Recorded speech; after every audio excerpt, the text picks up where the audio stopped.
So, hello guys! Kuyugin ninyo si Miss Aping. Mga una po ta. Kay reunion manamo guys sa school year 2014. Ako mga kabatch, mga gwapa kayo. Oh, nya ako.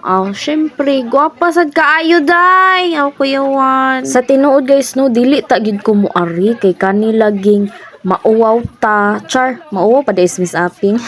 Kanilagi atong mga friends, gimingaw na daw ni Miss Aping. Kay wa na daw sila kakita sa akong Aping. Kuyawan. Bitaw guys, no.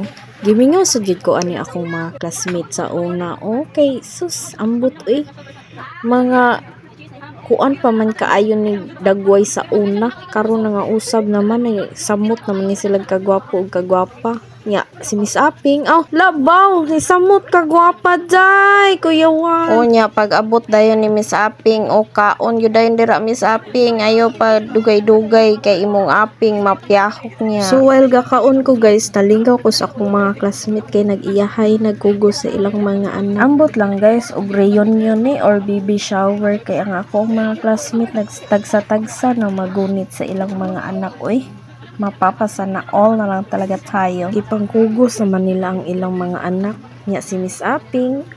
Syempre, ganahan man ko ako'y kuguson. Kuyawan, sana all kugasan. So, mauto guys, nga lami man kayo akong kaon, nya mas lami pagid ko. Sana all